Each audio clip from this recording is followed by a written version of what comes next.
Grande Emiliano, salve. Olá, Hugo, tudo bom? Tudo bem? Prazer imensurável ter sua presença aqui no meu humilde Instagram, aqui com o nosso quadro do Zelota Convida. Prazer todo meu, Hugo. Já venho acompanhando o trabalho de seu já há um tempo e para mim também é um momento de grande aprendizado. E eu gosto muito do seu canal também do YouTube. Você reuniu uma coleção magnífica de aulas sobre a história Imensurável bizantina. ter sua presença aqui. Eu acho que é extremamente necessário também. E aí que eu estou aqui vindo para contribuir, né, com reflexões também complementares ao Império Bizantino, que vai ser o Califado Abássida, né? E os persas antes também têm uma longa relação entre os romanos orientais depois os bizantinos, né? Sabemos disso. Exato, é verdade. Bom, então, vou dar um salve aí ao pessoal que está chegando agora nessa live. Eu trouxe hoje como convidado o doutor e professor Emiliano User, que é professor lá da Universidade Federal do Espírito Santo, que tem aí uma pesquisa fantástica a respeito da história da Ásia. Ele tem aí 7 livros publicados já, e entre eles o mais recente se chama História da Ásia, entre outros que ele traz especificamente aí alguns outros países como a Coreia, né? Está mostrando aí o livro para vocês. E tem outros, né, que ele fez sobre a Coreia, o Tibete, Japão, enfim, um conteúdo vasto também, que ele tem um canal lá no YouTube, né? E leva o seu nome, né? Emiliano User, né? Inclusive agora nosso parceiro aqui também no canal no História com o Zelota. Então, Emiliano, hoje a gente vai trazer esse tema aqui do califa, né, o Harun al-Rashid. O pessoal que acompanha aqui a saga bizantina lá no meu canal de História com Zelota, o Harun al-Rashid ele vai reinar durante, no caso, o califado dele, né, que ele fala diferente, né, não é dinastia, são os califados, né, isso. E esse califado dele vai ser durante os reinados da Irene de Atenas com o Constantino VI, e depois ele ainda pega ali uma parte do começo do reinado do Nicéforo I, né? Então, e esse personagem vai ser conhecido aí, ter inspirado a obra das Mil e Uma Noites, né? Então, o Emiliano tem muita coisa para falar sobre ele.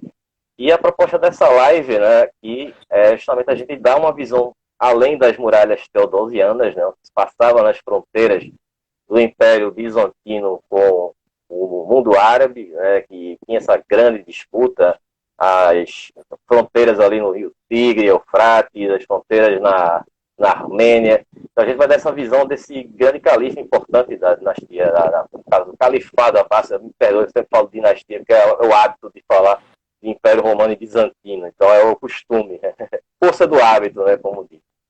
Mas enfim, se você quiser se apresentar, eu esqueci de falar alguma coisa a seu respeito, não é? Se quiser aí dar uma intro aí do seu trabalho, fique à vontade. Então, gente, obrigado pela presença. Eu só poderia falar boa noite, mas muitos depois vão ver gravado, né? É uma felicidade estar aqui junto com o Hugo, que eu já acompanho disse já há algum tempo o trabalho dele. E hoje a gente vai falar algo que se complementa muito, que é o jogo entre os bizantinos e os abássidas, né?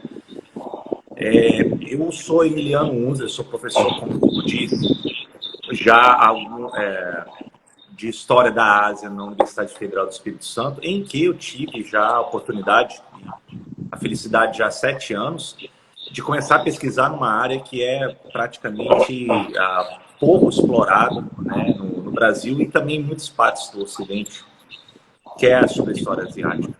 Ora, sabemos que a Ásia é uma imensidão, né? Na verdade, ela é um colosso. Então, dependendo de regiões onde você trabalha, pesquisa, você tem tanta complexidade, por exemplo, numa história indiana, quanto, digamos, foi um dos primeiros desafios que eu tive, fiquei desnorteado com isso, tanta complexidade quanto, digamos, a história da Europa. É uma coisa magnífica, é uma coisa muito complexa. E para tentarmos entender isso, eu tentei, pelo menos no meu caminhar, começar a escrever. O Hugo disse que já tenho alguns livros publicados. Depois eu culminei nesse livro que eu mostrei para vocês, que é a História da Ásia, que eu reuni tudo que eu escrevi em 7 anos, 6, 7 anos. Isso vai incluir desde o Sudeste Asiático, Japão, Coreia, China, Índia, e por assim vai. Eu também comecei a trabalhar o ano passado, comecei a gravar aulas que eu coloquei no meu canal do YouTube. Então, se vocês colocarem lá no meu link na bio, você encontra o link, ou você põe lá Emiliano Unzer, né, UNZR. No YouTube tem um canal, tem várias aulas que eu fui gravando, né? Isso tudo baseado nos meus livros. Uma maneira de complementar o que eu tinha escrito de forma visual, de forma de apresentação de slides. Bom, como que eu cheguei até complementar com o interesse e as pesquisas do professor Hugo? Eu comecei já tem uns 4 anos, certa vez, isso até um cunho já relato pessoal, eu peguei a mochila e fiquei 30 dias mochilando pelo Irã. E eu fiquei absolutamente fascinado. Na verdade, é um dos países que mais me fascinou, de vários que eu já viajei. E logo depois eu comecei a escrever um livro, que hoje eu terminei o segundo... Ontem eu terminei o segundo capítulo, que vai se chamar A Tinta e o Turbante, uma história do Irã. Está sendo um desafio imenso. Eu gosto de desafio. Eu estou aprendendo muito a enxergar também as complexidades, embora eu ainda adote um ponto de vista ocidental, mas tentar entender mais a história persa, que é riquíssima. E ela se alimenta muito das relações também com o Ocidente. Então, como eu disse, desde os gregos, os romanos, depois os bizantinos, você tem contatos, guerras e trocas entre esses dois impérios, né? Até então eu tinha pesquisado muito a parte mais na Índia, para o leste. Agora, quando eu comecei a estudar sobre a história persa, ela é também muita relação com o Ocidente, como nós convenhamos chamar. Então, nesse sentido, eu agora estou na pesquisa, eu então propus junto com o Hugo a gente analisar essas relações em determinado período, que vai ser no período do Harun al-Rashid, que vai ser o califa Abbasita, talvez um dos mais conhecidos, que tinha tomado controle do Império Persa, né? Na verdade, o Império Persa anteriormente, não, pelo menos a elite sacerdotal era zoroastriana, que conferia legitimidade aos sassânidas, que era a dinastia anterior ao que depois vai ascender quando os árabes começam a controlar algumas partes, e depois quando ascende o califado Abbasita, que derruba o califado omíada, né, que foi o primeiro grande califado depois da primeira geração aí dos califas. Então aí a gente está aqui hoje para analisar esse califado de talvez o maior dos Abbásidas, que vai ser o Harun al-Rashid. Eu acho que é isso que eu acho que poderia fazer de introdução. Pode ser. Inclusive, você mencionou agora a respeito dos Sassânidas, que foi um império que durou muito tempo e foram grandes inimigos dos romanos, né? Foi aquela grande barreira ali no Oriente, que talvez tenha até evitado que os romanos expandissem mais dentro da Ásia, né? Eles chegaram mais para a Ásia Menor, mas eles não avançavam ali, que aquela fronteira dos rios Tigre e Eufrates sempre foram as fronteiras definidas do que era o mundo persa e do que era o mundo ocidental, né? Então, muita gente questiona por que os romanos nunca chegaram na China, né? Nunca chegaram a guerrear com os chineses. Eles fizeram tratos comerciais, tem aquela história de 4 comerciantes que chegaram na China e abriram esses comércios com os chineses. Porém, no meio do caminho você tinha ali os Sassânidas e teve imperador que virou banquinho, né? Que eu falei lá, foi o Valeriano, né? Que acabou sendo derrotado ali pelo Chapur I, né? O imperador Sassânida, os mais fortes, né? Os mais poderosos imperadores sassânidas daquela época. E mais futuramente também teremos agora com os Abbásidas também, né? Mas sequentemente teremos os Fatímidas, mas vamos falar aqui só do Harun al-Rashid. Então, desculpa interromper, mas eu, como você, eu adoro dar o contexto, né? Eu adoro já começar a montar o contexto para não cair de paraquedas durante o período Harun al-Rashid. E você foi perfeito. Na verdade, até o período sassânida da história persa, ela foi definidora, porque ali você começa a consolidar uma classe sacerdotal que a gente refere como os magos, que são a elite dos zoroastrianos, ele que confere a legitimidade dos chás sassânidas. Então, por exemplo, você mencionou Valeriano, e aí há fontes romanas que dizem, né, que ele, depois ele sofreu um esfolamento, que o seu corpo foi publicamente exibido. Só que sabemos que isso também era muita raiva dos romanos que tinham com relação aos persas. E uma inscrição em relevo do Naxerrostan mostra, na verdade, o chá negociando com dignidade o Valeriano e um outro imperador. Então, na verdade, não teve, tanta humilhação assim. Na verdade, foi algo muito mais recebido com honras. A gente tem que entender o seguinte, uma coisa que eu gosto muito de lembrar. Os judeus, assim como muitos cristãos nestorianos, porque eles acharam refúgio e tolerância maior nas terras persas do que muitas vezes aconteceu na perseguição de alguns bizantinos mais ortodoxos. E, por exemplo, Ciro é visto como grande protetor dos judeus. Na verdade, o regime persa ele foi muito mais tolerante ao longo de sua história do que muitos outros impérios. Então, muitos cristãos que não concordaram com o ponto de vista de Constantinopla, de Justiniano, eles acharam um abrigo entre os persas e criou-se, então, uma igreja cristã independente que é nestoriana. Os judeus, a mesma coisa. E o zoroastrianismo, você teve várias vertentes. Isso que eu aprendi escrevendo o livro. E entre eles o maniqueísmo que vai ter uma grande influência na cristandade. Inclusive, Santo Agostinho foi um maniqueu, depois se converteu ao cristianismo, escreveu Confissões, entre outros clássicos pilares do pensamento cristão. E também outros movimentos como o mazdaquismo. O mazdaquismo foi uma proposta revolucionária de distribuir toda a propriedade por igual a todos. Isso foi uma coisa que abalou muito o Império Persa. Então, só para, antes de encerrar essa consideração, você tem um cilindro de inscrições de Ciro que é considerado a primeira expressão de direitos humanos da história da humanidade.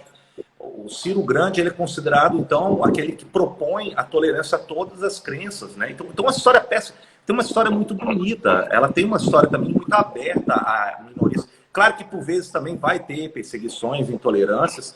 Esses cristãos nestorianos, por vezes, eles são vistos quase como uma quinta coluna dos romanos e são perseguidos. Mas, na maior parte da história persa, você tem um clima de tolerância, de diversidade. Neoplatônicos que fugiram do Império Bizantino foram estudar, foram abrigados no Império Persa, né, para justamente traduzir, também trazer as ideias do neoplatonismo ao Império Persa e por assim vai.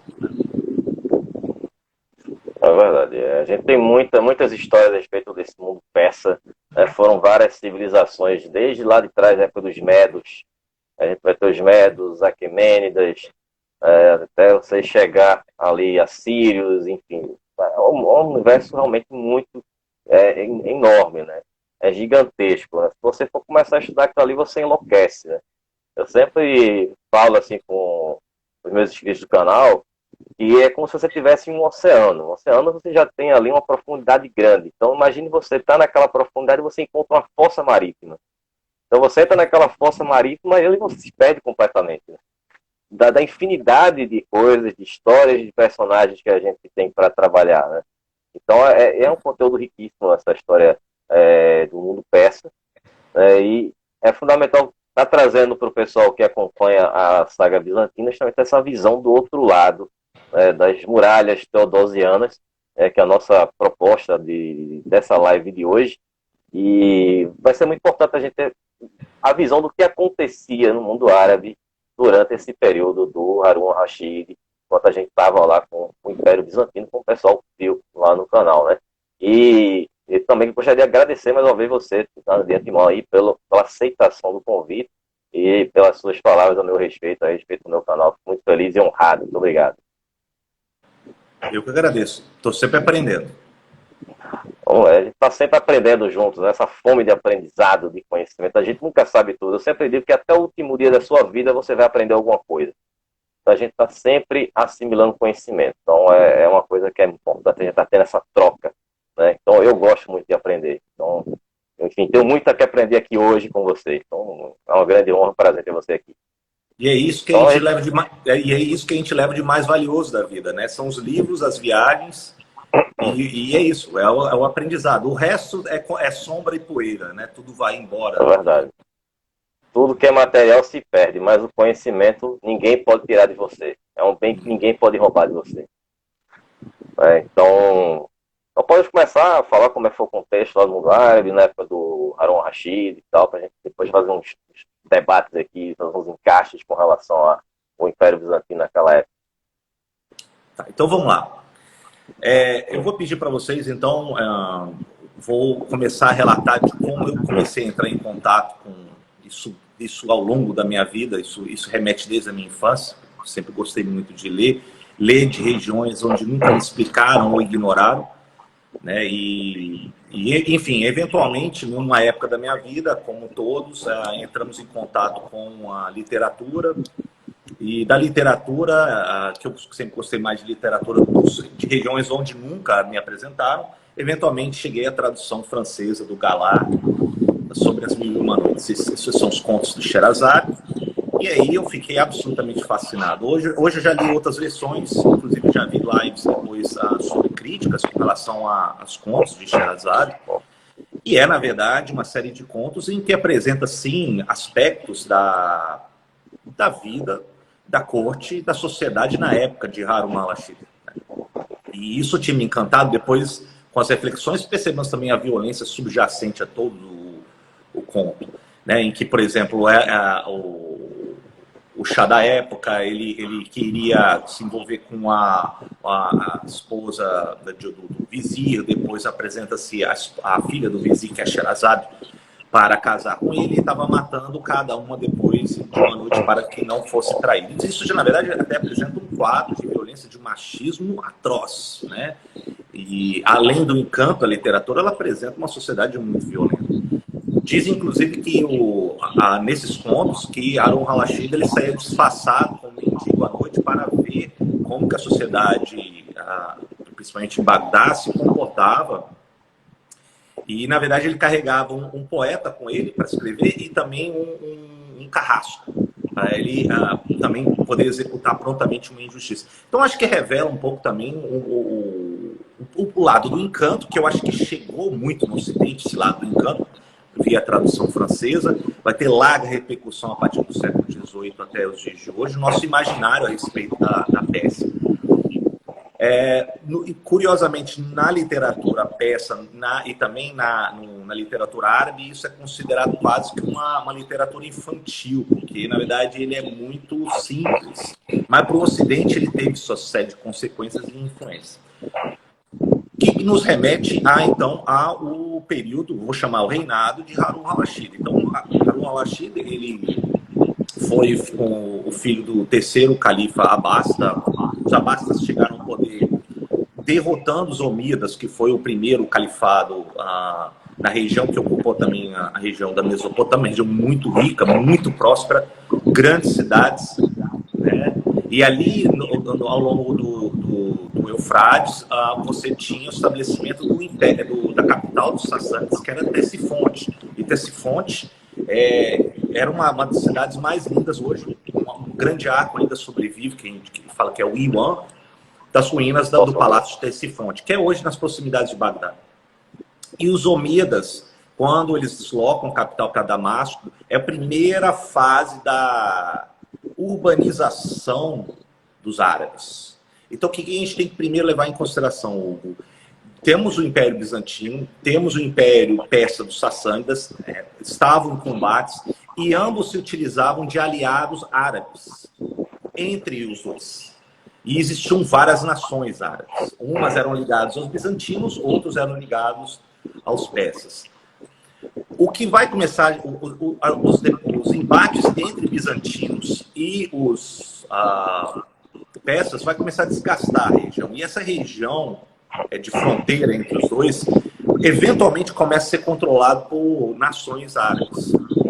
E quando vem, então, um momento que a gente praticamente considera como uma tempestade, vai ser quando inspira-se as palavras do profeta Maomé, que dá um elan a essas nações, primeiras nações que se convertem ao Islã, e isso dá a eles um motivo para que eles começam a ter uma coesão extraordinária, uma disciplina, né, de depois carregar isso na forma de expansão, seja uma expansão pacífica ou também pela via militar.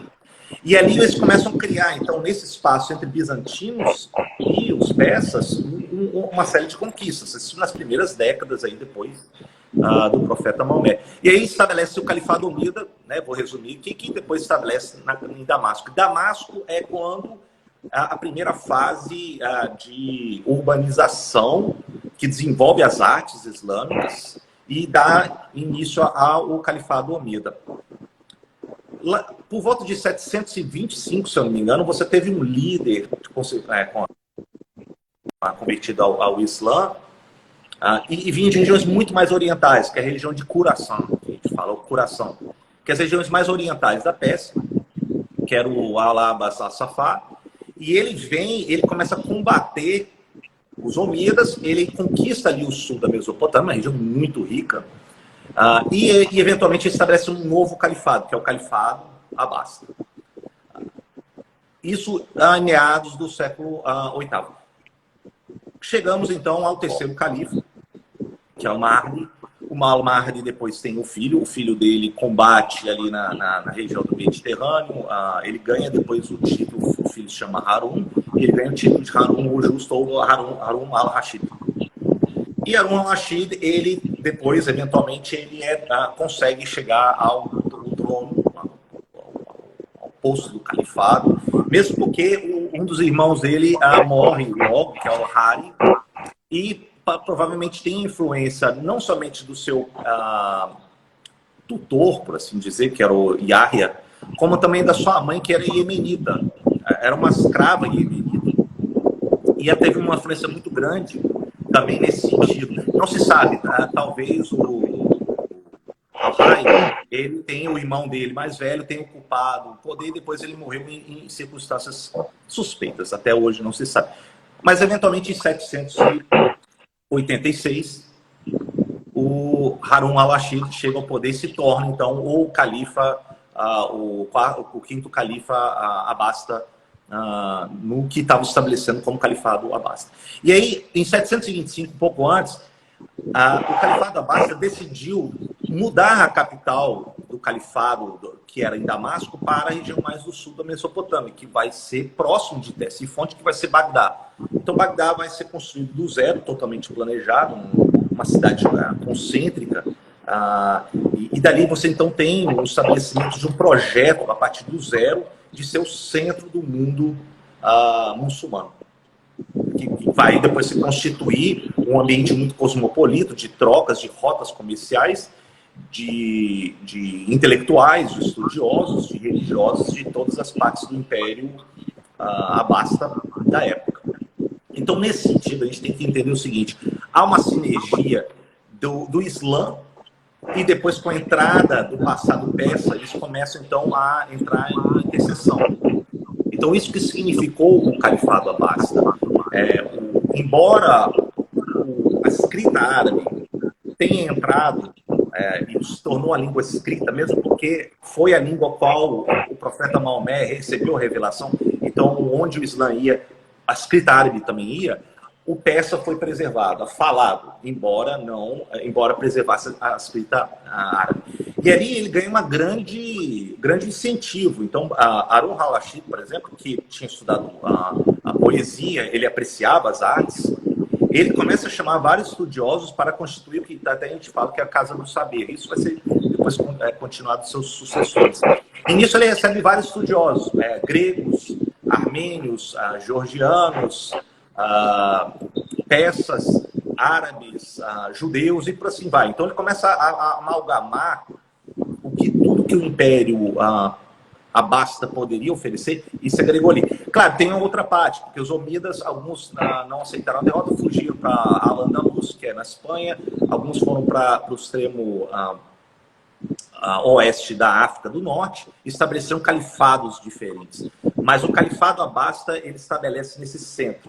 Ele controla ali desde a região do Egito até mais ou menos o rio Indo, no norte e noroeste da Índia. E essa região, como você até falou, Hugo, essa região é importantíssima, porque era a região onde se alimentava todas as rotas terrestres comerciais que vinham das regiões mais orientais, a Índia ou a China, e passava e desaguava ali no Mediterrâneo. Então, era uma região que deu extraordinária riqueza e poder para quem controlasse aquela região. Então, isso que alimentou a riqueza, a opulência do Império Abasta. Né? Agora, a outra ponta, que estava ali na Ásia Menor e ali para a Trácia, você tem ainda o Império Bizantino. Então, por vezes ele encolhe, por vezes ele expande, e muitas vezes em detrimento de árabes e em detrimento dos abastas. O fato é que o pouco que eu tenho ali, o que eu li, eu ainda tenho a adentrar no meu livro, é que durante o período do Harun al-Rashid, houve embate sim, mas depois você tem uma certa normalização das relações entre bizantinos e os abastas, né? É que, na verdade, os bizantinos sofreram derrotas, né, para os abássidas nessa época do Harun al-Rashid, né? A gente Sim. vai ter aquela primeira na época da Irene de Atenas, né, que eu mencionei na história quando eu fiz aquela live com a Fernanda, né, inclusive que ela vai ter que fazer um acordo de paz com os abássidas, fazendo um pagamento ali de 70 a 90 mil dinares por ano, né? E depois, já na era do Nicéforo I, quando ele assume, depois no lugar dela, ele também vai acabar sofrendo ali umas derrotas para os abássidas, né? E vai ter que também fazer um acordo, porque ele havia se negado a pagar aquele acordo que havia sido feito pela Irene, né, de manter os pagamentos aos abássidas. Eles voltaram a se enfrentar novamente. Ele vai ter até uma vitória com um general dele, que era o Bardanes, que era conhecido como Bardanes o Turco. Ele vai ter uma vitória contra os abássidas, mas depois o Nicéforo ele vai perder ali também o exército, ele vai ter que, por conta própria, lutar, ele acaba sendo derrotado, ele vai ter que restabelecer aquele acordo de paz que havia sido feito com os abássidas, então ele vai ter que voltar a pagar, né? Então esse foi um dos problemas que aconteceram durante o reinado dele, né? Foi mais a parte do início, que foi da época do Harun al-Rashid, né? Só para contextualizar para o pessoal, né, para dar uma visão dos dois lados, né? É muito legal fazer essa troca, né? Eu estou vendo uma perspectiva, você já vê em outra, é muito interessante ver os dois lados, né? E dizem, eu estava lendo que existia coisas, claro, depois isso vai ser revertido, tá? O Império Bizantino depois ele vai ter uma recuperação grande depois com o gradual desgaste do Califado Abasta. Isso vai culminar até no século XI com a grande expansão das fronteiras do Império Bizantino, né? Mas o Império Bizantino, na época de Harun al-Rashid, até os Montes Tauro, a região da Cilícia, a região ali da Al Jazira, no norte da Mesopotâmia, toda a Armênia, inclusive, ela chega a ser novamente uma área de influência dos abastas. A Armênia é um caso muito extraordinário, porque por vezes eles tinham se convertido ao cristianismo, mas muitas vezes eles foram um estado vassalo dos persas, e os persas deixaram o cristianismo várias vezes prosperar lá na Armênia, né? A Armênia que já foi sempre região de disputa entre os romanos e os partos, e depois os sazânidas, né? Foi uma região sempre de fronteira nesse sentido. Dizem, aí isso que é interessante da história, porque dizem que o imperador bizantino, ele tinha sofrido essa derrota e ele tinha que pagar a dizia, que na verdade era uma humilhação. Ele tinha que pagar em moedas de ouro para ele, que efetivamente falava, olha, nós somos então um vassalo do Harun al-Rashid. Mas isso depois vai ser revertido, né? Isso depois, como você disse, isso vai ganhar uma outra realidade depois de Irene, e isso vai ser contestado. Eu me lembro muito, Hugo, também, quando estava escrevendo o livro, que existiam, por exemplo, além do Shah Bavaz, que foi um dos maiores generais dos Sassânidas, que chegou inclusive na Palestina, chegou inclusive a tomar Jerusalém em 614, né? Mas depois você teve excelentes generais bizantinos antes, como o Belisário, né? Belisário foi um dos maiores generais da história bizantina, e ele deu muito trabalho aos persas também. Ele atacou nas duas frontes, né? Tanto no Oriente, lutando contra os árabes nas fronteiras do Oriente, como também a reconquista dos territórios do antigo Império Romano no Ocidente, né? Ele conseguiu ali conquistar alguma coisa na Espanha, conseguiu conquistar a Sicília, né? Que estava ali sob domínio, digamos, dos vândalos e tal. Então ele vai ser um cara que eu acho até certo ponto injustiçado, né? Porque ele foi general durante o reinado do Justiniano. Então muito que se é falado a respeito das conquistas do Justiniano são sempre associadas ao Justiniano e não ao Belisário, né? E só uma anotação que eu tinha aqui, como você falou, essa batalha que aconteceu do Nicéforo I contra o Harun al-Rashid aconteceu, que aconteceu uma batalha de Crasso, que aconteceu na Frígia, e que foi 805, que teve a derrota do Nicéforo I, e ele vai ter que pagar 30 mil moedas. Né? Eu tinha deixado isso aqui, anotado essa observação, caso necessário. Sim. E também há outros relatos, né? Então, por exemplo, existiu o envio de uma embaixada e também a troca de embaixadas com o Carlos Magno, que partiu de Harun al-Rashid. E dizem que os presentes que a Harun al-Rashid deu a Carlos Magno, isso eletrizou a corte carolíngia, porque existia uma quantidade de ouro que as pessoas ainda não tinham nem ideia de como era. Ele deu de presente um elefante, isso ficou era um motivo de muita admiração na corte carolíngia. Você também teve também envio de embaixadas várias do Harun al-Rashid, mas o que é interessante a gente notar é o seguinte, como você também já falou, eventualmente tem um período em que os bizantinos eles estão combatendo os búlgaros, então a atenção vai estar mais naquela região do Danúbio e tira muitas tropas que os bizantinos tinham na região do Oriente para se concentrar na região do Danúbio. E outra coisa é a contraparte. O Harun al-Rashid, ele também tem suas fronteiras orientais a defender. Então, tanto é que quando ele vai para lá, isso em 806, se eu não me engano, ele chega a morrer em Tus, que é onde perto de Mashhad, que é onde tem um túmulo do Ferdowsi. Ferdowsi é o maior escritor da literatura persa, que escreveu o maior épico da literatura persa, que é o Shahnameh, né, que é o livro dos seis, que hoje todas as crianças iranianas sabem de cor, os grandes heróis do Shahnameh. Então é interessante porque, por vezes, as relações entre os bizantinos e os abássidas, os persas, elas vão divertir, elas vão cada um para o seu lado, porque tem preocupações em fronteiras diferentes, né? Inclusive vão ter problemas internos, né, dentro dos abássidas, né? Então, algumas questões até de algumas guerras civis, então isso aqui vai até dar um alívio ali para os bizantinos, e nesse momento, como você mencionou, eles estavam enfrentando os búlgaros, né, que na época eles já tinham formado um reino, né, na Trácia, eles ocuparam uma parte da Trácia e vão fundar o reino da Bulgária, e o rei que realmente causou terror para os bizantinos foi o Krum, né, que era o Khan, né, que era como eles chamavam de rei, né, que justamente é o que vai derrotar o Nicéforo I, né. Então vai ser a grande distração que vai ter, acho que meio que acabou coincidindo de ter essa questão dos búlgaros para os bizantinos e os abássidas para essas questões internas entre eles também, né. Sem dúvida. E outra coisa que eu também estou lembrando, você falou a questão as questões internas dos abássidas, você teve um período depois da morte do Harun al-Rashid que, primeiro, ele considera-se que ele teve um problema de sucessão que ele apresentou, problemático, que ele propôs que as províncias orientais ficaria com o Al-Mamun, que é seu filho, que era filho de escravas, e uma que seria filho de uma escrava persa.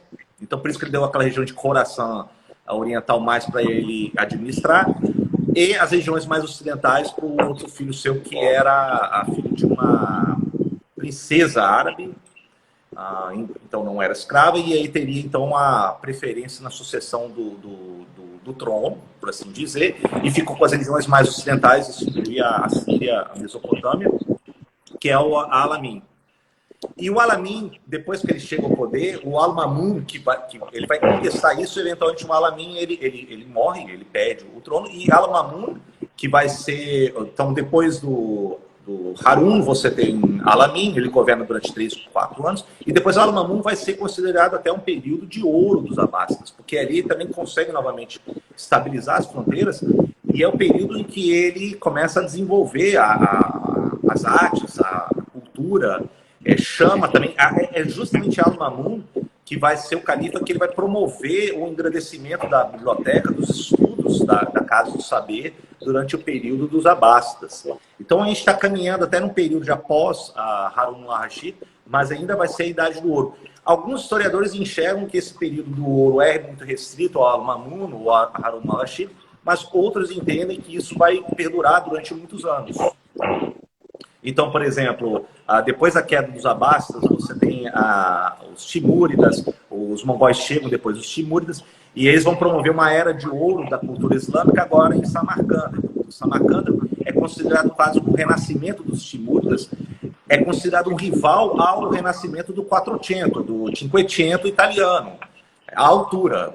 Então, quando você percebe a arquitetura do Registan, do túmulo de Tamerlão em Samarcanda, você percebe que existe um florescimento da cultura islâmica centro-asiática nesse sentido. Então a gente está remetendo a quase uma idade de ouro do Islã, do século, que vai vir aí do século VIII até mais ou menos do século XV, XIV, XV, em que há guerras, mas você tem um florescimento das artes. E isso inclui o recebimento de muitas pessoas, minorias, outras religiões, que traduzem as obras para o árabe, e existe estudo na matemática, da ótica, da álgebra, da medicina. Tudo começa a vir promovido aí nos centros de poder dos Abássidas e depois dos Timúridas, né? Inclusive em Samarcanda houve um notável astrônomo que chegou a ser o governante de Samarcanda e ele promoveu os estudos da astronomia em Samarcanda. Então a história islâmica ela é fascinante, ela tem aí um contato com os estudos, com a literatura, que é uma coisa que só agora no Ocidente temos aí, vislumbramos e devemos ir atrás para compreender. Essa época, Bagdá era aquele grande centro do conhecimento no Oriente, né? E era equivalente à Biblioteca de Alexandria, né, como foi na Antiguidade, entre outros grandes locais que a gente teve na história, né? A grande produção. Isso fala muito dessa época da Idade Média, né? Que a gente está nesse período da Alta Idade Média, de ser a Idade das Trevas, né? E eu conversei com um amigo meu, um historiador, e ele é especialista nessa parte de cultura e patrimônio, e a gente justamente discutia a respeito dessa questão da luz árabe no mundo naquela época, em que a igreja comandava, tudo era proibido, isso aqui é herético, isso aqui não pode. E então existia aquele universo árabe que estava também se introduzindo na Espanha, né, chegando pelo Mediterrâneo, ali na Península Ibérica, né, para ficar mais fácil, porque eu tenho o hábito de falar das províncias romanas ainda, quando eram romanas. Mas no caso da Península Ibérica, que na época era ocupada pelos visigodos, e que quando os árabes chegam por lá, eles até vão encontrar também já uma coisa mantida ainda pelos visigodos, que foi assimilada dos romanos. Né? E é até uma questão que até colocaram, a gente fugiu até um pouquinho do assunto, mas tudo bem. Com relação a essa presença árabe na Península Ibérica, se eles também tiveram algum tipo de influência do conhecimento romano e tenham aplicado ali pela Península Ibérica. Sem dúvida. Na verdade, e aí eu vou até levar isso para Damasco. Então, o próprio califado omida, quando se estabelece Damasco, ele absorve muito da arquitetura e da arte bizantina. Então, você vê, por exemplo, a grande mesquita de Damasco, ela tem uma arquitetura muito parecida ainda com as basílicas bizantinas. Se você pega o templo do Domo Dourado em Jerusalém, também ele tem uma carga forte ali da cúpula do domo que vem dos bizantinos e vem dos romanos. Todos os palácios depois dos abássidas, por exemplo, que eles constroem, eles também são muito bons em estabelecer não somente o levar da água dos aquedutos, que os romanos foram excelentes, como também as casas de banho, né, que eles herdam isso e levam isso adiante, né? Hoje, se você, por exemplo, for já um desdobramento, mas se você for para a Turquia, eles têm sempre as casas de banho. Isso é uma influência muito clara dos romanos, que é assimilado aí na arquitetura omíada e também na arquitetura abássida, né? É interessante a gente observar isso, porque é muito colocado como se não tivesse tido nada na época no Ocidente, né, na Idade Média no Ocidente. mas que existia ali. Eu recentemente fiz aí alguns vídeos a respeito dos visigodos, e a gente viu ali que existiam alguns pensadores, sim, tinha matemática, você tinha astronomia, e que quando os árabes chegaram na Península Ibérica, eles encontram Sevilha e se surpreendem ali, né, e reconhecem que ali era uma casa do conhecimento, né, e que é um local que eles vão encontrar essas grandes produções que vão ser feitas na era visigótica, né, que já foi assimilado, eles eram romanizados e tal. E fez esse período vão ter realmente, de fato, grandes produções dos árabes, né? Que vai ter a questão da matemática, da astronomia, que é uma coisa, a medicina, enfim, são muitas coisas que eles vão estar ali criando e tal. E tem um conhecimento riquíssimo, né, que vai sendo mantido a respeito deles e sendo implementado no mundo, né? E vai chegar até nós, né, no Brasil, de forma até indireta, né? Como o próprio café, né? Que é uma coisa que era um hábito dos árabes e que a gente acaba adotando, né? Aquela mistura de árabe, dos lusitanos, de judeus, enfim, é uma grande mistura que a gente vai ter aí dessas culturas, né? Que elas acabam se complementando, na verdade, né? A gente não vê muita questão de uma cultura superior, né? Na verdade, eu não vejo dessa forma de uma cultura superior, mas são culturas que se complementam, né? E é interessante que no próprio território persa, eu vou falar território persa quando me refiro também ao Califado Abasta, eles também pegaram, além você existiu grandes, por exemplo, até a própria álgebra vem do Al-Khawarizmi, que é o próprio nome dele, ele escreve o Tratado de Álgebra, que inicia. O próprio Al-Khawarizmi, ele estudou muita matemática indiana, do Arabiata. Você teve grandes estudiosos indianos, né?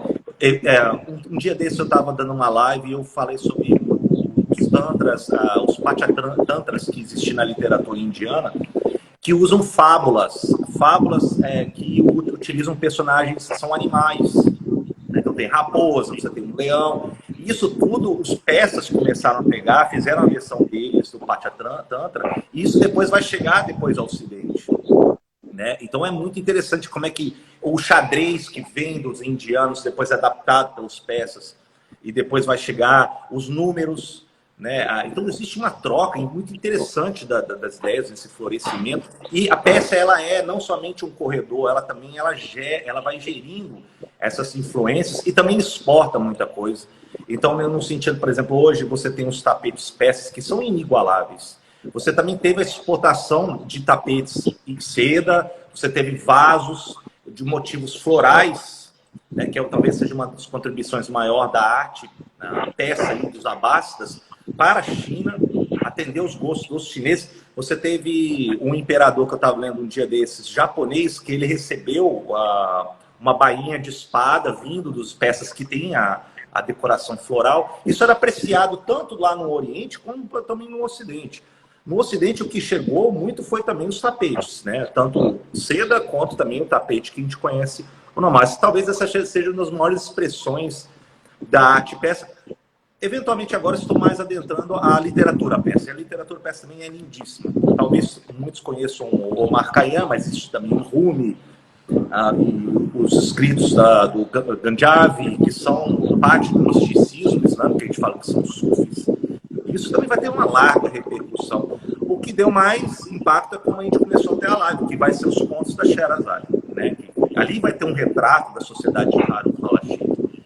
Embora tenha, claro, críticas. Agora, existe também, como o Galá fez nas traduções depois do século XIX, XVIII, XIX na França, em que ele começou a juntar, devido talvez o sucesso das vendas, das traduções do francês, que vai entrar ao mercado europeu, vai ser outros contos que não pertencem, mas inspirados aí a questão das Mil e Uma Noites, que vai ser sobre o Aladim, sobre o Alibaba, sobre o Simba o Marujo, que são histórias que revelam, por exemplo, o Simba, ele revela como é que era o período dos Abássidas, era muito cosmopolita, muito ligado aos mares, aberto às influências, às mercadorias, à opulência, né, dos produtos vindos do Oriente, do Ocidente, e vivendo ali naquela corte abássida. Então é um retrato pela literatura extraordinária do período abássida. Isso vai cativar muito o imaginário ocidental. a respeito do que é o Oriente.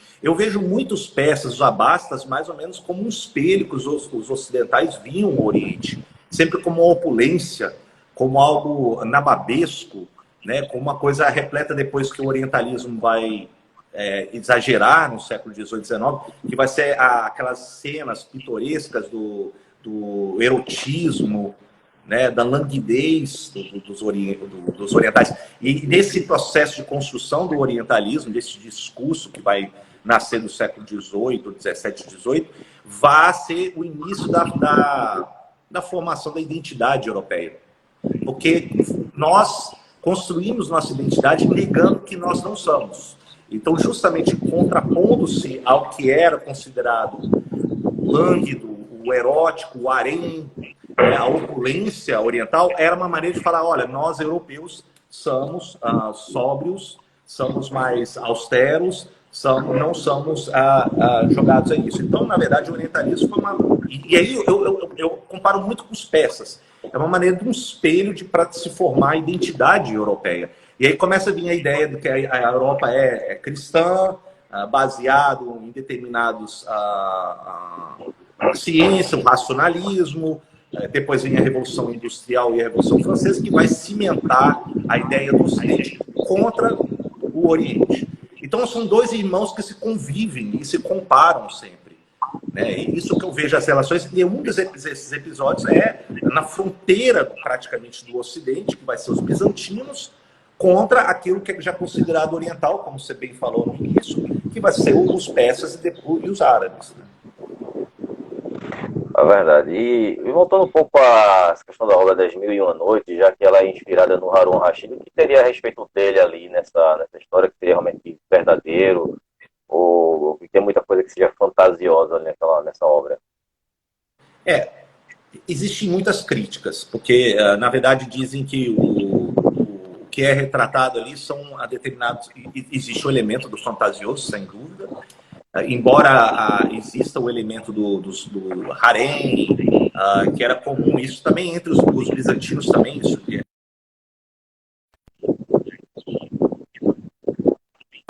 em várias partes do mundo, né? Mas o governo do Harun al-Rashid, ele não foi tão simples quanto é retratado. Na verdade, o retrato ali é muito mais baseado em como ele é uma figura toda poderosa, mas na verdade ele teve que negociar com várias figuras influentes na corte abasta. Ele mesmo chegou ao poder através da influência da sua mãe, uma iemenita, uma escrava iemenita. Ela teve muita influência nas decisões do Harun al-Rashid, e também o seu tutor, que vai virar o vizir, que é o Jafar. E o Jafar, ele é muito retratado nas Mil e Uma Noites. O Yahya, né?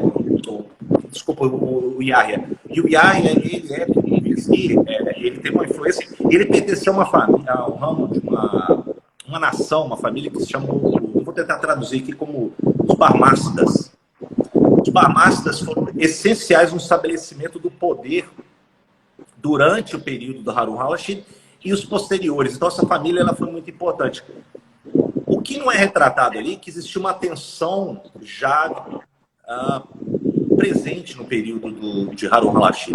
Quando ele decide dividir as suas províncias, seus dois filhos, isso já é um problema. Agora, existe outra coisa, porque os Barmácidas, que tinham uma influência grande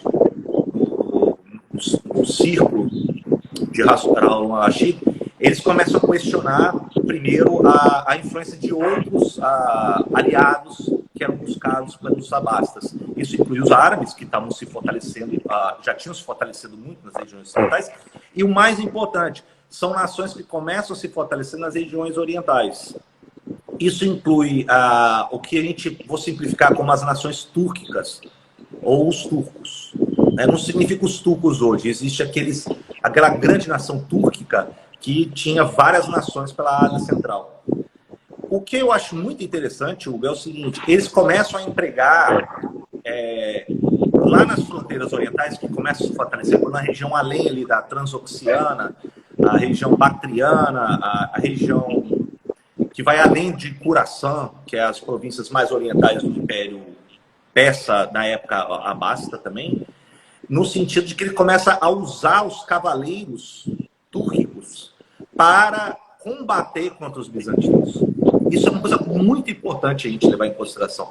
Porque, eventualmente, ele transferindo esses excelentes cavaleiros das estepes asiáticas para combater os bizantinos nas regiões ali da Anatólia, da Síria, um deles começa a ganhar tanta força que eles começam a, e já no século X, XI, eles apenas preservam a figura do califa como uma figura de Estado. Mas o poder efetivamente militar já estava nas mãos dessas nações túrquicas, que são os melhores militares, os melhores cavaleiros da época. Tanto é que uma delas começa a conquistar a Anatólia, que são os seljustas. E os seljustas, eles começam gradativamente a entrar na Anatólia, chegam na Capadócia e começam a erodir gradativamente o poderio, inclusive bizantino, naquela região da Ásia Menor, no século XI em diante. Daí que depois uma outra nação, que se fala os filhos de Osman, eventualmente são eles que depois conseguem algo que é espetacular, que conseguem romper e entrar as muralhas de Constantinopla, que é considerada as mais inexpugnáveis da história.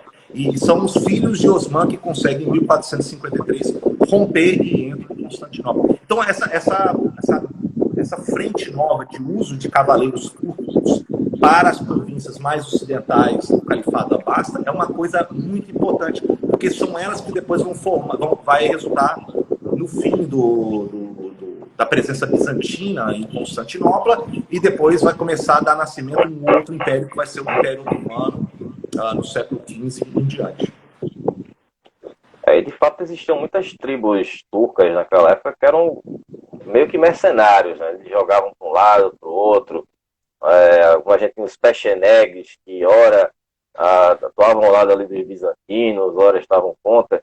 E até onde eu fiz a minha pesquisa do Império Bizantino, eu estou no século XI ainda. Então, o meu conhecimento está naquela parte ali, a chegada dos sérvios, que vêm dos Balcãs e vão se estabelecer ali pelo Peloponeso.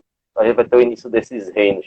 E tem alguma coisa com relação, se você saiba, com esses povos que vieram do leste europeu, com relação aos abássidas, se eles tiveram algum tipo de disputa contra eles, ou eles tiveram uma convivência pacífica, como os sérvios, por exemplo? Não tenho, aí eu já não tenho nenhum conhecimento. Eu sei que a fronteira, praticamente, durante a época do Harun al-Rashid, vai se dar muito em torno do Cáucaso. Então, ali você tem... E isso, durante a história persa, também vai ter muitos problemas, porque o Cáucaso é uma região muito complicada, tanto para os romanos, quanto também para os persas, os abássidas, porque é uma região montanhosa, você tem entrada de nações que se convertem ao Islã, mas dão uma leitura toda especial ao Islã. Dali que surge, inclusive, o início da dinastia safávida, que são azeres ou azerbaijanos, que trazem uma leitura mais do xiismo, e são eles que depois estabelecem a dinastia safávida, que é considerada uma das eras de ouro da história iraniana, vem dessas regiões do Azerbaijão, Cáucaso. Agora, além disso, você tem ali nações que muitas vezes o interesse era, se não alianças, entre os casares, que você já disse na live sobre a Irene, como também eram regiões de escravos, seja de escravos militares ou escravos funcionários civis, como armênios, georgianos e além, né?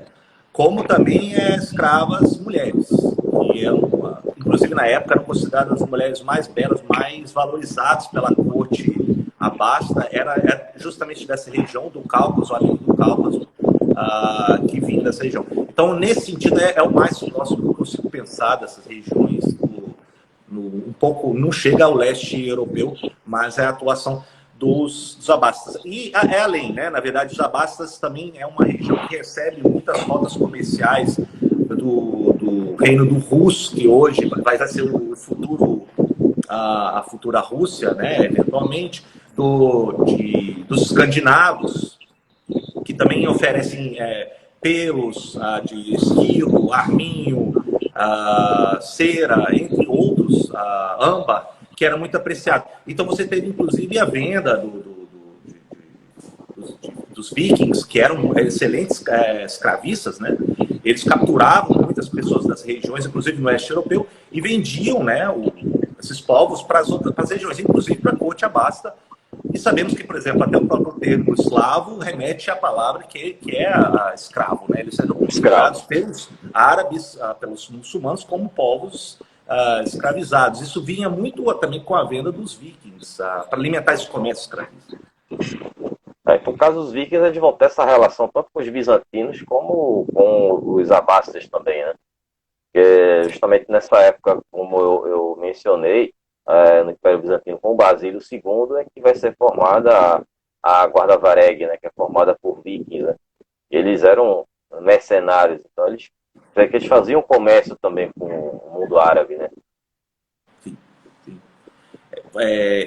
Inclusive, isso vai alimentar muito o comércio. Mas essa demanda de escravos também tinha até também do mundo bizantino, né? Os vikings eram os vikings eram também, como você falou, dos túrquicos, as nações túrquicas. Eles serviam quem pagava melhor. Eles sabiam da excelência militar que eles tinham. Então, eles começavam a atuar. Do caso dos túrquicos, eles eram tão bons que algumas nações eles começaram a tomar conta, expandir fronteiras em direção à Anatólia e por assim vai. Né? Você teve os escravos militares, os considerados os mamelucos, eles tomaram e instalaram uma dinastia descendente, inclusive, dos abastas no Egito. Né? Você teve uma dinastia também, não somente dos mamelucos, como os fatímidas no Egito, que vão remeter ao xiismo. Né? Então, isso tudo também, o xiismo ele vai muito além das fronteiras aí do que hoje a gente considera a Pérsia. Você teve até hoje em Omã, você percebe um ramo muito, nem sequer, mas inspirados nos carigitas, que inicialmente tinham sido xiitas, e hoje são os ibaditas que prevalecem na região de Omã. Mas os xiitas, eles vão muito além. E isso, com os safávidas, eles também carregam o xiismo para as outras regiões, como na Síria, hoje no Líbano, nas terras do Afeganistão, do Paquistão, Tajiquistão, Uzbequistão. A cultura persa também, ela também vai muito além das fronteiras. Eu estudei muito tempo a Índia da época dos Mughais, ou os Mogols, que se fala. Toda a língua da corte da Índia Mogol, do Império Mogol da Índia, a língua da corte era o persa. O persa era a língua da poesia, da literatura. Ele teve grande prestígio. A cultura persa, na arquitetura, por exemplo, o Guermir, que vai ser o túmulo de Tamerlão em Samarcanda, ele vai inspirar os mausoléus com clara influência persianizada para construir mausoléus como o Taj Mahal, por exemplo. Né? Os jardins de Babu em Cabul, entre o túmulo de Humayun em Delhi, você percebe a clara influência persa. Então, a cultura persa, quando ela vai se islamizar, ela resulta num híbrido, mas depois ela vai chegar a expandir muito além das fronteiras. Então, é determinante para entendermos a Ásia Central, entendemos a cultura persa. Agora, só fazendo até um aviso para mim mesmo. Não somente os persas, mas também essas nações túrquicas, as nações mongóis, eles apresentaram também um caldeirão de troca cultural, de poder, muito interessante na região da Ásia Central. Só agora entendemos, por exemplo, o quanto que os timúridas, ou como os mongóis, asseguraram o controle e segurança de toda a rota da seda, que vai permitir, como um veneziano, Marco Polo, vai e chegue na China. Porque se não fosse pelos mongóis, nunca teria segurança do Marco Polo chegar às terras chinesas. Então, os mongóis foram determinantes em criar um ambiente comercial seguro que vai florescer no século XIII, XIV, que vai ser a Rota da Seda, né? É verdade. E como é que era essa relação comercial entre os abássidas e os chineses? Existe primeiro as trocas comerciais, que é a troca de presentes. Então, eu falei um pouco dos motivos florais, das trocas tecidos de seda, né? Tanto que a seda era um produto muito valorizado por ambas as partes, produzido primeiramente em terras chinesas de maneira exclusiva e depois foi apreendido pelos persas séculos depois. Você tem também, nos vasos persas, você teve também a influência chinesa. Os persas começaram também a produzir vasos que depois vendeu para o Ocidente, com clara influência das porcelanas chinesas. Então, isso também teve uma troca. Você teve, o que eu acho até mais interessante, a intermediação entre as terras persas e as terras chinesas nessa rota. Você tinha um povo que desenvolveu uma cultura, uma língua própria, embora tenha pertencido à grande família das línguas persas, que são os ogdianos. E os ogdianos, eles eram os grandes comerciantes que faziam essa transição entre os persas, comerciantes, né? Persas e os chineses. Né? Eles chegavam ali em Kashgar, nas regiões mais ocidentais da China, e ali vendiam os produtos. E eles eram excelentes comerciantes do uso do camelo, e eles que eram os grandes intermediários. Então, as trocas entre a China e a Pérsia, ela é muito mantida.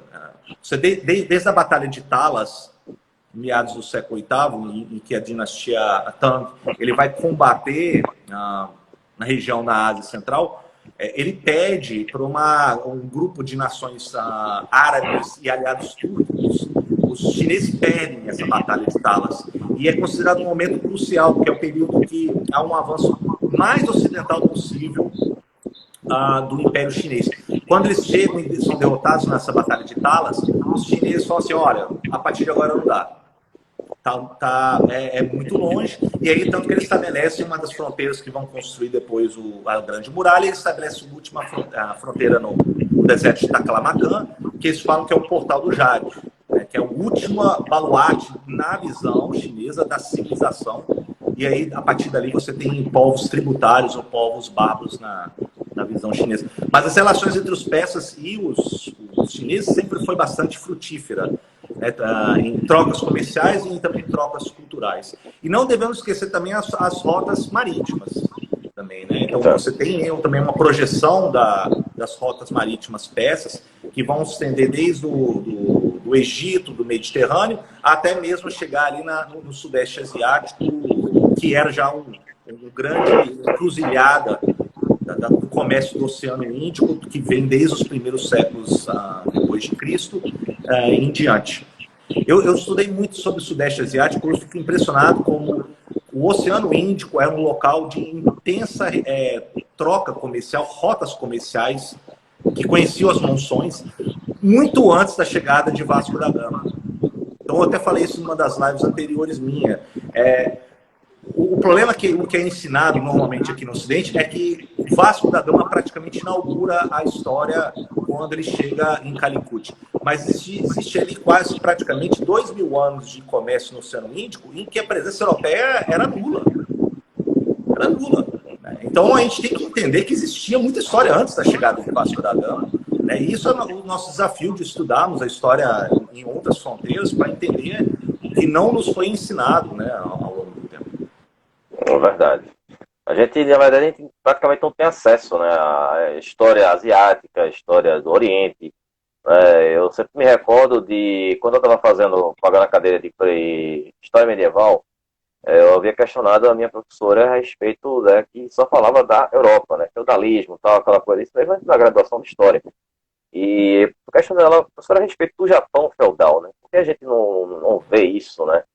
A época dos samurais, dos grandes imperadores japoneses, isso não é falado nas aulas de Idade Média. Isso foi em 2002 que eu fiz essa pergunta. Ela disse que a gente está no processo de globalização e que aos poucos vai sendo introduzido isso. Enfim, já estamos agora em 2021 e até agora não tem nada de ser introduzido essa questão dessas histórias, né, de a gente saber mais sobre o Oriente na Idade Média, né, que é tão interessante. Isso foi até uma das motivações que eu tive de trazer esse estudo a respeito do Império Bizantino, que a gente tem que trabalhar a Idade Média pelo olhar do Oriente, né? Já que a gente só vê aquela coisa da Europa Ocidental, né? Mas tem uma outra questão também que eu me lembrei aqui, que você falou da questão do muito da seda, de que para os bizantinos terem acesso ali à seda chinesa, tinha que atravessar ali o território dos árabes. E eu me recordo de um fato que eu vi, de que uns monges que viviam na China, que eram cristãos, eles foram traficar ovos de bicho da seda, né? E levaram para Constantinopla, porque eles não tinham esse acesso. né? Então tinha aquele controle, no caso dos abássidas, caso os bizantinos passassem, tinha que ter muita negociação, né? Sim, inclusive foram cristãos nestorianos que chegaram, eles conseguiram fazer esse roubo e depois levaram para os bizantinos. Tanto que os bizantinos são, depois dos persas, os bizantinos aprendem também a fazer seda e negociam a seda no Ocidente, né? É que é um segredo, os chineses guardavam 7 chaves, não, o segredo do bicho da seda. Porque os romanos, quando chegam na China e vê a seda, eles acham que é feito algodão, né? Que nascia ali de uma planta e tal. E eles queriam saber como é que a gente planta isso aqui. Os chineses nunca diziam nada, não contavam o segredo, que era um inseto que fabricava aquilo ali. É fantástico essa relação de troca de história. Né? Eu me lembro muito, Hugo, também de como, por exemplo, depois, o que motiva os portugueses a irem na Índia é, na verdade, eles buscarem a fonte de algumas ilhas no extremo leste da Indonésia, que depois vão se chamar as Ilhas Molucas, que tem o cravo da Índia, por exemplo, que o peso é somente nessas ilhas que era plantado. E eles vão atrás, depois os holandeses, os britânicos vão atrás. A cravo da Índia, por exemplo, era tão valorizado que o peso era igual ao do ouro. Então, isso é uma coisa muito valorizada da época. E isso que é o que motiva muitos portugueses a irem para a Índia, porque era dali que vinham muitas especiarias, inclusive a mais valorizada da época, que era o cravo da Índia, que vinha do extremo leste das ilhas da Indonésia. E agora, a questão da seda é interessante, porque tanto os mongóis quanto os túrquicos, isso na relação até os quitãs, por exemplo, quando eles lidam com os chineses, eles demandam o que eles mais apreciam é a seda. Então é uma mercadoria leve e tanto é que as vestimentas dos cãs é todo de seda trabalhado, bordado. Porque era maneira de distinguir, inclusive, facilmente a questão do poder. Então, eles, inclusive, levam isso depois, e aí vai chegando ao longo das rotas terrestres até o Ocidente. Você tem até, eu não me lembro qual é o escritor romano, talvez alguém que possa lembrar, você possa lembrar, que na época do Império Romano, existia um escritor que ele reclamava quanto que os romanos gastavam para comprar sedas da China e quanto que isso era indecente, revelando o contorno do corpo da mulher e também os homens, mostrando como é que isso cobria. Então era, na verdade, até uma reclamação daquela época de quanto que os romanos apreciavam as vestimentas da seda. Né? Realmente essa história eu não conheço, mas pode ter sido talvez Tácito, são os mais famosos. Talvez, eu tinha pensado em Tácito também. Dos historiadores romanos, né? Mas eles pegam mais ali os primeiros séculos, né, do Império Romano. Né? Mas foi bem na época da República, né? Ainda a República Romana, que os mercadores romanos chegam na China, né? E é interessante como você tem um estudo a respeito da China também. Eu fico imaginando como é que foi a reação dos chineses e ver aqueles ocidentais chegando lá. Acho que não era uma coisa comum, né? A comunicação? Era muito interessante. É muito interessante essa percepção. Na verdade, houve contato com os cristãos nestorianos. Tanto é que existe uma estela de pedra na região de Xi'an, salvo engano. Se não Xi'an, em Chang'an, que é o mesmo local, em que você tem uma estela que você tem a celebração de tratado de fronteira entre as grandes religiões, e aí inclui também os cristãos nestorianos que começam a entrar em contato com os chineses. Então, tanto é que tem você tem a escrita, se eu não me engano, a aramaica, a chinesa e entre outros nessa estela. E é interessante que nesse sentido, nessa estela, salvo engano, os chineses remetem a um grande império do Ocidente, que eles falam Dati. E Dati seria, então, o Império Romano.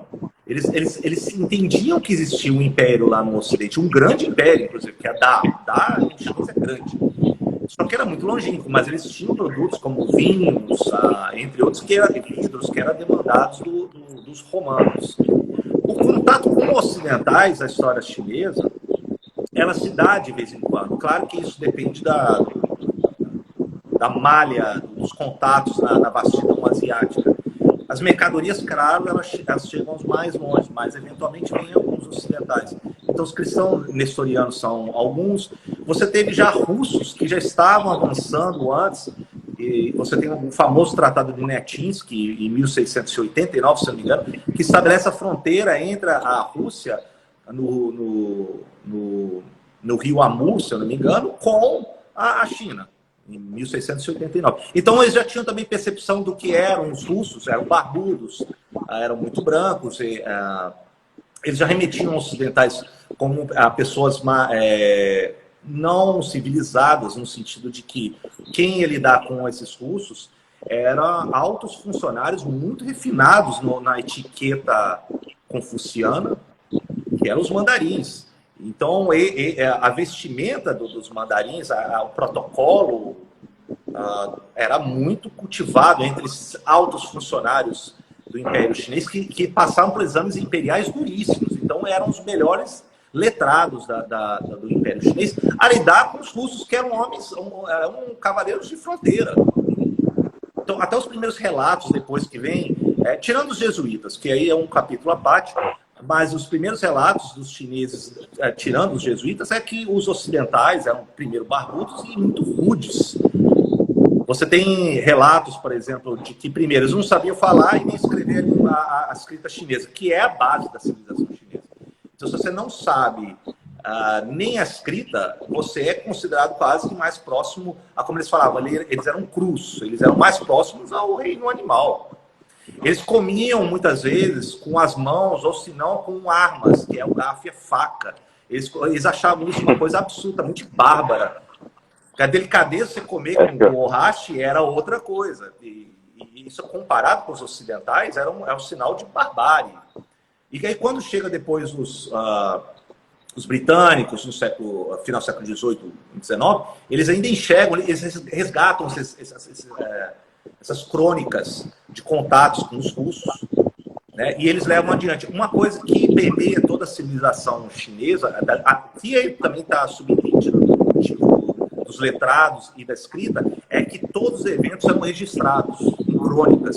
Então, a história chinesa ela tem muito acesso a essas crônicas registradas ao longo da história. Né? Isso é um material magnífico para depois você desenvolver os estudos históricos que está em pleno vapor e na China. Agora, os jesuítas é um capítulo à parte, porque os jesuítas, quando vão para lá, são pessoas muito estudadas. Os jesuítas são os intelectuais da igreja e eles aprendem o chinês, eles apresentam os estudos, por exemplo, da astronomia que estavam em vigor no Ocidente, e muitos deles, como Mateorite, talvez o jesuíta mais famoso, ele é nomeado um conselheiro, um dos maiores conselheiros, inclusive, da astronomia, que era muito importante para a ordem cósmica do Filho do Céu, que era o imperador chinês. E eles são os primeiros que traduzem, aprendem o chinês, o mandarim, traduzem isso e levam para o Ocidente. E aí é uma outra vertente, né? Os jesuítas já são muito prezados aí pela corte chinesa. Mas os negociantes, os comerciantes, os de fronteira, são considerados homens bárbaros.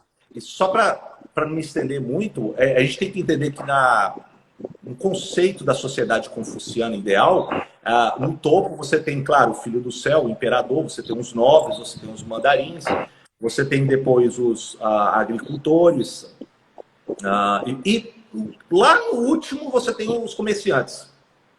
É quase como castas. E isso também no Japão também tem influência, na Coreia também tem, porque carrega essa influência da ordem confuciana da sociedade. E os mercadores, eles não são considerados produtivos, porque nos escritos confucianos eles são considerados como não produtivos. Então, quando vem comerciantes britânicos ou comerciantes russos para negociar com o mandarinato chinês, isso no século XVIII, XIX, eles são extremamente desprezados. São pessoas que não têm nenhum cultivo espiritual dentro da ótica chinesa desse sistema de castas confucianas. De fato, são muitas histórias. A gente vem aqui, começa com uma coisa e puxa para outros assuntos, né? Eu já estou falando dos chineses, né? Já de chineses e tal. É que a gente vai puxando historiador assim, né? Os historiadores se encontram, a gente, né, vai puxando vários assuntos e vários povos diferentes, períodos diferentes. vai estar se aproximando de 1h20, né? E em qualquer momento essa live pode parar, enfim. Eu fico com medo dela encerrar do nada aqui. E deixa eu aproveitar para novamente te agradecer imensamente por ter aceitado o convite de estar participando dessa live, a gente bater esse papo aí sobre o mundo árabe, o Império Bizantino, né, com muitas histórias aí.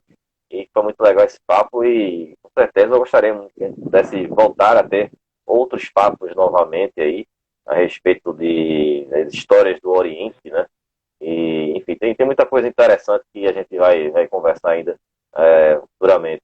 Então, se você também quiser aproveitar o tempo para você falar a respeito do seu novo livro, já que você está trabalhando aí, já está no forno, né? A respeito da história do Irã. Sim, o livro que hoje eu terminei o segundo capítulo e isso somente vai cobrir uma vastidão de acontecimentos que vai se dar antes da chegada do Islã e eventualmente depois como que isso vai mesclar com a cultura persa em meados do século VII. Então, esses 2 primeiros capítulos, é claro, eu estou escrevendo um livro introdutório. Eu acho que, na verdade, os livros introdutórios são mais desafiadores do que propriamente um livro extenso, porque você tem que simplificar e minha meta é tornar ela acessível, porque existem muito poucos estudos da história aqui no Brasil. Então, esse pequeno livro meu, que talvez saia aí já no segundo semestre desse ano, já terminei o segundo capítulo, talvez tenha 8 capítulos, então ainda tem muito a galgar, muito a escrever, e eventualmente possa sair, eu vou anunciar, claro, no meu perfil, e vocês vão ficar sabendo de primeira mão, antes do lançamento, a respeito. Aí eu gostaria também de agradecer, Hugo, pela oportunidade. Claro que teremos diálogos para sempre. Os 2 professores, sabemos que isso alimenta e retroalimenta as ideias, os diálogos. Isso é até uma maneira de amenizar um pouco essa angústia desses tempos que vivemos, da praga, né? Que a gente tem que ficar isolado. Então, os professores precisam expor, conversar, dialogar, e sentimos muita falta dos alunos, dos outros professores. Então, uma conversa que eu estou tendo com você, por exemplo, é muito importante para mim, não somente em termos de aprendizado, porque você traz as histórias dos bizantinos, como também da possibilidade de eu expressar com você e com quem está assistindo as ideias do que eu vou pesquisando, porque essas ideias elas devem ser faladas, conversadas, escritas, né? Isso que é a parte mais interessante do conhecimento. A gente tem que compartilhar ela. Então, esse aqui vai ser um dos momentos que eu vou guardar junto com vocês para expressar meus estudos, assim como também do Hugo, que tem um excelente canal. Novamente, eu não sei quase nada da história bizantina e ele tem um vasto material no canal do YouTube dele. E vocês façam proveito também. Essa sinergia ela vai existir. Outras vezes a gente vai conversar, Hugo, e sempre estou à disposição. E obrigado aí pela presença de vocês aqui nessa live. Eu que agradeço você aí pela aceitação do convite. Então, pessoal que quiser conhecer mais aí o trabalho do Emiliano, tem aí o perfil dele, o História na Ásia, e tem um canal dele no YouTube, que é o Emiliano Unzer, não é isso? E aí você só pode acompanhar, tem muito conteúdo lá sobre História da Ásia. E o pessoal que é o povo da Emília sempre fala isso, né? Que a gente faz uma live e entra o meu povo, entra o povo do convidado. Então, o pessoal que não conhece o meu trabalho, como o Emiliano já mencionou, então você dá uma conferida no link que está na minha bio. Vocês podem ter acesso ao meu canal e tem aí várias citações de antiguidade. E eu me meti um pouco a falar de Oriente também, de China, Japão, tem uma coisa, mas não tão aprofundada como o seu trabalho. Então, eu realmente agradeço e para que a gente possa ter mais papos aí futuramente. Muito obrigado, Emiliano, e até uma próxima. Tchau, gente. Obrigado. Um abraço, falou, pessoal. Abraço.